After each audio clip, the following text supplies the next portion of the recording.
तो क्या आपने कभी सोचा है इकरस की जगह कोई दूसरा इटर्नल कैप्टन मार्वल से फाइट करता तो क्या होता? और क्या स्ट्रेंज सुप्रीम इन्फिनिटी हल्क और क्वीन ऑफ द डेड वंडा को बीट कर सकता है? ऐसे ही कई सारे रैंडम क्वेश्चंस की बात आज हम करने वाले हैं, तो चलो अब शुरू करते हैं। अगर थैनोस ने ज़ेंडार को डिस्ट्रॉय कर दिया था तो नोवा कॉर्प्स जिंदा कैसे है? जब वैल्करी की टीम प्लैनेट अर्थ से बाहर जा रही थी तब नोवा कॉर्प्स उन्हें रोक देते हैं, लेकिन थैनोस के पास पावर स्टोन था, जिसका मतलब उसने ज़ेंडार को डिस्ट्रॉय कर दिया होगा। तो ये सवाल आना नॉर्मल है कि अगर ज़ेंडार डिस्ट्रॉय हो चुका है तो नोवा कॉर्प्स कैसे दिख रही है। बेसिकली ज़ोंबी यूनिवर्स की टाइमलाइन भी मेन यूनिवर्स की तरह चल रही है। यहाँ 2018 में थैनोस पावर स्टोन लेता है और फिर स्नैप करता है और फिर 5 साल के बाद टाइम ट्रेवल होता है और साल 2023 में एवेंजर्स फिर से स्नैप करके जीत जाते हैं। और ऐसा ही कुछ ज़ोंबी यूनिवर्स में होने वाला था, लेकिन थैनोस अर्थ पर आने के बाद इन्फेक्ट हो जाता है। पर इस यूनिवर्स में थैनोस ज़ेंडार से पावर स्टोन, थॉर की शिप से स्पेस स्टोन, कलेक्टर से रियलिटी स्टोन और मैनहट्टन में जाकर ज़ोंबी डॉक्टर स्ट्रेंज के स्केलेटन से टाइम स्टोन लेता है। पर ज़ोंबी यूनिवर्स में थैनोस 2018 में पावर स्टोन हासिल करता है और थॉर को नॉकआउट करके खुद मर जाता है। लेकिन इसके बाद 5 साल थॉर डिप्रेशन में चला जाता है और फिर वैल्करी की टीम अर्थ से बाहर जाती है। मतलब ज़ोंबी यूनिवर्स में थैनोस ने ज़ेंडार को डिस्ट्रॉय किया था 2018 में और नोवा कॉर्प्स ने वैल्करी की टीम को 5 साल बाद मतलब 2023 में स्पेस में रोक दिया था। मतलब दोनों इवेंट्स में 5 साल का गैप है। अब ज़ेंडार एक एडवांस नेशन है और थैनोस ने प्लेनेट ज़ेंडार को कोर से डिस्ट्रॉय नहीं किया था, इसलिए नोवा कॉर्प्स में कुछ लोग जिंदा बच गए थे, जिन्होंने आगे जाकर फिर से ज़ेंडार और नोवा कॉर्प्स को बना दिया। और ज़ेंडार जैसे टेक बेस्ड प्लेनेट को 5 साल मोर देन एनफ है फिर से खुद को स्टेबल करने के लिए। कॉमिक्स में भी सेम सीन होता है, जब ज़ेंडार डिस्ट्रॉय होता है तब हमें नोवा दिखाई देता है। लेकिन ज़ोंबी यूनिवर्स में ज्यादा लोग जिंदा बच गए, इसलिए यहाँ नोवा के बजाय एंटायर नोवा फोर्स देखने मिल जाती है। क्या होता अगर इकरस की जगह कोई दूसरा इटर्नल कैप्टन मार्वल से फाइट करता? अब इटर्नल्स कॉस्मिक रोबोट्स होते हैं, इसलिए उन्हें इन्फेक्ट करना इम्पॉसिबल है। सेलेस्टियल आर्शियम के ऑर्डर्स पर इकरस कैप्टन मार्वल से 5 साल तक बिना रुके फाइट करता रहा, क्योंकि अगर वो फाइट ना करता तो कैप्टन मार्वल नोवा कॉर्प्स को मिटा देती और फिर एक एक करके गैलेक्सी के कई सारे प्लैनेट्स पर ज़ोंबी वायरस फैला देती, जिसकी वजह से प्लैनेट पर इनफ लाइफ फोर्स नहीं बनती और सेलेस्टियल का भी एग्जिस्टेंस टाइम के साथ खत्म हो जाता। अब हो सकता है बाकी इटर्नल्स भी जिंदा हो, लेकिन कैप्टन मार्वल को रोकने की ड्यूटी सिर्फ इकरस को मिली, क्योंकि उसके पास वैसी एबिलिटीज है। इकरस से ज्यादा स्ट्रॉन्ग गिलगामेश है और अच्छे बैटल स्किल्स थैना के पास है, लेकिन फिर भी वो लोग कैप्टन मार्वल को बीट नहीं कर सकते, क्योंकि इटर्नल्स में से 5 हेविटर्स है। ड्रूग एक माइंड कंट्रोलर है, पर वो एक ज़ोंबी को कंट्रोल नहीं कर सकता। एजक के पास कोई ऑफेंसिव अटैक्स नहीं है, उसका काम बस हील करने का था। सेरेसी मैटर को मैनिपुलेट कर सकती है, लेकिन कैप्टन मार्वल अपने बाइनरी फॉर्म में है, तो उसे टच करके मैटर को चेंज करना इम्पॉसिबल है।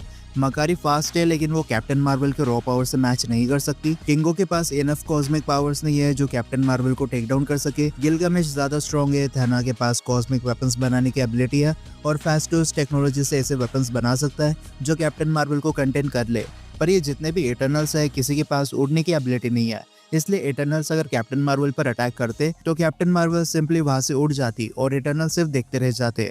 लेकिन फिर आता है इकरस, जो उड़ भी सकता है, इसके पास पावर कॉस्मिक है और ये स्ट्रेंथ वाइज कैप्टन मार्वल के इक्वल है, जो इकरस को एक परफेक्ट ट्राइवल बनाता है। अगर दूसरे इटर्नल्स के पास भी उड़ने की एबिलिटी होती तो गिलगामेश और थैना जैसे भी उसे रोक देते, लेकिन अनफॉर्चुनेटली वो उड़ नहीं सकते, इसलिए वो चाहकर भी ज़ोंबी कैप्टन मार्वल से फाइट नहीं कर पाते। क्या होता अगर ज़ोंबी थैनोस जिंदा बच जाता? अब जैसा कि हम सब जानते हैं, इस यूनिवर्स में भी थैनोस इन्फिनिटी स्टोन को कलेक्ट करता है ताकि यूनिवर्स की हाफ पॉपुलेशन मिट जाए, पर प्लैनेट अर्थ पर आकर वो ज़ोंबी बन जाता है। लेकिन थैनोस के पास 5 इन्फिनिटी स्टोन ऑलरेडी होते हैं और माइंड स्टोन भी आखिर में उसे मिल ही जाता है। अब तिचाला ने थैनोस को तो मार दिया, लेकिन यहाँ और भी बड़ी प्रॉब्लम बन गई थी, क्योंकि इन्फिनिटी स्टोन धीरे धीरे करके प्लैनेट और उसके बाद कई सारी गैलेक्सी को मिटा देते। लेकिन अगर ज़ोंबी थैनोस यहाँ पर जिंदा बच जाता तो बहुत सारी सिचुएशन बन सकती थी, जिससे थैनोस स्टोन को यूज करना सीख रहा था, इसलिए वो अपने गोल को ही चेंज कर देता। वो बहुत सारे ज़ोंबीज बनाता और सबको यूनिवर्स के डिफरेंट लोकेशन में टेलीपोर्ट कर देता, जिसकी वजह से कुछ ही सालों में पूरा यूनिवर्स ज़ोंबी से भर जाता और थैनोस इन पर रूल करता। ओवरऑल देखे तो वंडा से ज्यादा डेंजरस ज़ोंबी थैनोस है, क्योंकि जहाँ एक तरफ वंडा से प्लैनेट अर्थ को कॉन्कर करना चाहती थी, वही ज़ोंबी थैनोस पूरे यूनिवर्स को इन्फेक्ट कर देता। All 3 watchers versus MCU most powerful character. अब इन वॉचर्स को हमने व्हाट इफ सीजन 3 में देखा था। जब वॉचर अपनी ही कम्युनिटी के बनाए रूल्स को ब्रेक करता है, तब ये लोग उसे कैद कर लेते हैं। अब ये तीनों वॉचर्स बहुत ज्यादा पावरफुल है। ये साइज मैनिपुलेशन से लेकर मैटर मैनिपुलेशन और एनर्जी प्रोजेक्शन से लेकर मल्टीवर्सल ट्रैवल सब कुछ कर सकता है। वॉचर ने तो इजीली इन्फिनिटी अल्ट्रॉन को बीट कर दिया था, और अगर ये एक साथ अपनी पावर को यूज करे तो ये अपने एनिमी को उसके वेरिएंट्स के साथ मिटा सकता है। लेकिन क्योंकि ये वॉचर कॉस्मिक एंटिटीज है, इसलिए सिर्फ 4 पावरफुल बीइंग्स है जो इन्हें टक्कर दे सकता है, जिसे लिविंग ट्राइब्यूनल, जो मल्टीवर्स का जज है। लेकिन एमसीयू में अभी तक वन अबव ऑल अपीयर नहीं हुआ है, इसलिए लिविंग ट्राइब्यूनल आज के डेट में सबसे पावरफुल है और लिविंग ट्राइब्यूनल मल्टीवर्स का जज है, इसलिए वो किसी भी कॉस्मिक एंटिटीज को पनिश कर सकता है। वॉचर पावरफुल है लेकिन लिविंग ट्राइब्यूनल के लेवल पर नहीं है। फिर बात करें लोकी की, तो गॉड ऑफ मल्टीवर्स बनने के बाद लोकी 98% कॉस्मिक एंटिटी से ज्यादा पावरफुल बन चुका है, इसलिए वो अब अपने विल पर मल्टीवर्स के किसी भी एंटिटी और टाइमलाइन को मिटा सकता है। लेकिन हम सबको पता है कि वॉचर्स टाइम के बियॉन्ड है और फिफ्थ डायमेंशनल बीइंग है जिन्होंने लोकी की एंटायर जर्नी को देखा है। लेकिन इसका मतलब ये नहीं कि वॉचर लोकी से ज्यादा पावरफुल है। वॉचर जिस फिफ्थ डायमेंशन में रहता है वो भी मल्टीवर्स के अंदर आता है जिसे लोकी ने पकड़ा हुआ है, इसलिए टाइम आने पर लोकी ने मिटा सकता है। फिर आता है इटर्निटी। अब लव एंड थंडर का इटर्निटी साइलेंट स्टैचू की तरह था, बट जब वॉचर सामने वाले एनिमी को उसके वेरिएंट्स के साथ मार सकते हैं, वही इटर्निटी का सिर्फ एक थॉट काफी था यूनिवर्स के सारे गॉड्स को मिटाने के लिए। ओवरऑल वॉचर्स के पास बेटर फीट्स है, लेकिन इटर्निटी कॉस्मिक हायरार्की में अपर पोजीशन गेन करता है, इसलिए कॉस्मिक पोजीशन की वजह से इटर्निटी वॉचर से ज्यादा पावरफुल माना जाता है। फिर आते हैं सेलेस्टियल जो अपने हाथ में गैलेक्सीज को बना देते हैं, लेकिन हम ऑलरेडी देख चुके हैं कि वॉचर ने इन्फिनिटी अल्ट्रॉन को बीट कर दिया था जो किसी भी सेलेस्टियल से ज्यादा पावरफुल है, इसलिए सेलेस्टियल वॉचर्स को बीट नहीं कर सकते। तो बस इटर्निटी, लोकी और लिविंग ट्राइब्यूनल है जिन्हें वॉचर्स बीट नहीं कर सकते, वरना बाकी जितने भी बीइंग्स है उनके और वॉचर्स के पावर लेवल में बहुत बड़ा डिफरेंस है। Strange Supreme versus Infinity Stone Wanda. अब क्वीन ऑफ द डेड मतलब ज़ॉम्बी वंडा के बारे में आप सबको पता ही है कि कैसे पहले ज़ॉम्बी आउटब्रेक में इन्फेक्ट हो जाती है, लेकिन माइंड स्टोन की वजह से इंसानों की तरह सोच और समझ पाती है, और फिर इसने खुद की ज़ॉम्बी आर्मी बनाना शुरू कर दिया। इन्फिनिटी हल्क पर अटैक किया और सही मौका देखकर इन्फिनिटी स्टोन्स की एनर्जी को अब्सॉर्ब कर लिया, और कमला खान की पावर से वंडा ने प्लांट को खुद की रियलिटी में चेंज कर दिया। फिर आता है स्ट्रेंज सुप्रीम जिसने अपने प्यार को पाने के चक्कर में कई सारे डीमंस, क्रिएचर्स और एंटिटीज को अब्सॉर्ब कर लिया, और इसके पास टाइम स्टोन भी है, इसलिए स्ट्रेंज व्हाट इफ यूनिवर्स के सबसे पावरफुल बीइंग्स में से एक है। गार्डियंस ऑफ द मल्टीवर्स की टीम कभी इन्फिनिटी अल्ट्रॉन को बीट नहीं कर पाती अगर स्ट्रेंज सुप्रीम वहां ना होता। फिर इसने इन्फिनिटी अल्ट्रॉन को बराबरी की टक्कर दी है, लेकिन व्हाट इफ सीजन 2 में हमें पता चला कि स्ट्रेंज के डीमंस ने उसे इन्फिनिटी स्टोन से ज्यादा पावरफुल बना दिया है, इसलिए बनता इन्फिनिटी कार्टर और काहुरी से अकेले फाइट करता है। इसने मल्टीवर्स की यूनिवर्सल किलर्स को पकड़ के रखा था, और इसका एक डीमन फॉर्म है जिसे इन्फिनिटी स्टोन से भी मारा नहीं जा सकता। इस डीमन ने तो टेन रिंग्स, स्पेयर, गंगनिर और म्यूनियर को भी डिस्ट्रॉय कर दिया। अब अगर ये दोनों एक दूसरे के सामने आते हैं तो स्ट्रेंज सुप्रीम ऑलरेडी प्रूव कर चुका है कि वो इन्फिनिटी स्टोन से ज्यादा पावरफुल है, इसलिए वंडा कियोस मैजिक के साथ उसे कभी बीट नहीं कर सकती। इनफैक्ट वंडा खुद एक यूनिवर्सल किलर है जिसे स्ट्रेंज ने पहले पकड़ रखा था, वो तो कैप्टन कार्टर की वजह से वो फ्री हो गई। और रही बात वंडा विद इन्फिनिटी स्टोन की, तो वंडा ने स्टोन्स की एनर्जी को एब्जॉर्ब किया है, इसलिए वो इन्फिनिटी हल्क की तरह किसी भी डेडिकेटेड इन्फिनिटी स्टोन को यूज नहीं कर सकती। लेकिन वंडा ने अभी सिर्फ प्लैनेटरी लेवल पर खुद की रियलिटी को बनाया, लेकिन स्ट्रेंज सुप्रीम चाहे तो टाइम स्टोन से सारी चीजों को रिवर्स कर सकता है। नहीं तो स्ट्रेंज को इनकर्जन करवाना आता है तो वो सिंपली वंडा का पूरा यूनिवर्स ही बर्बाद कर देगा, इसलिए यहाँ पर इन्फिनिटी वंडा भी हार जाएगी। Strange Supreme versus infinity Hulk. अब इन्फिनिटी हल्क के पास इन्फिनिटी स्टोन की पावर्स तो है जिसकी वजह से यूनिवर्स का एंकर बीइंग बन गया। अब सोर्सरस ने तो बोल दिया कि हल्क चाहे तो यूनिवर्स को रीशेप कर सकता है, लेकिन एक्चुअल में हमें हल्क को ऐसा कुछ करते हुए नहीं देखा।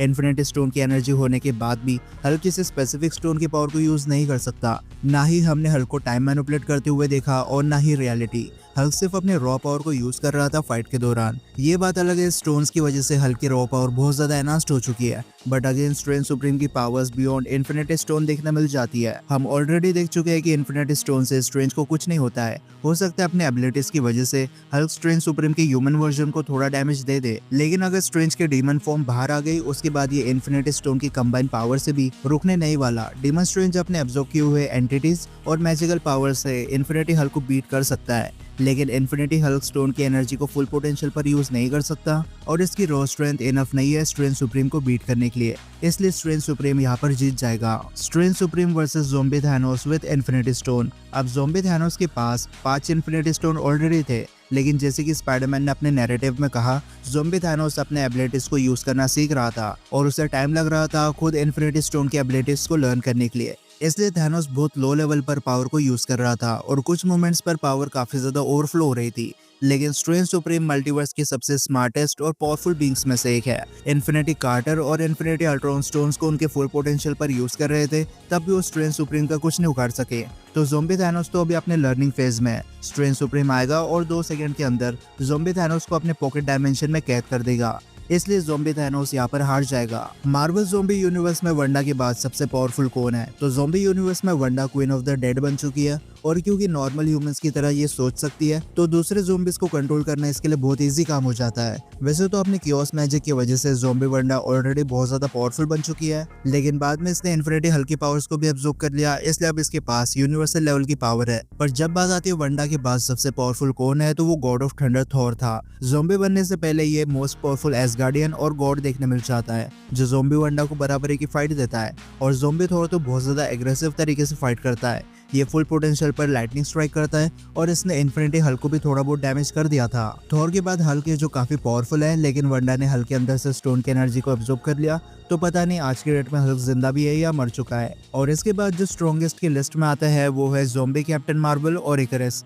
ये इतने पावरफुल है कि 5 साल एक दूसरे से फाइट कर रहे हैं और जो इनके रास्ते में आता है ये दोनों उसे मार कर फिर से फाइट करना शुरू कर देता है। लेकिन इसी के साथ आज के सारे रैंडम क्वेश्चंस ये खत्म होते हैं। अब अगर आपके पास ऐसे कोई क्वेश्चन हो तो मुझे कमेंट सेक्शन में बता सकते हो। तो अब मैं मिलता हूँ आपसे अगले वीडियो में, तब तक गुड बाय।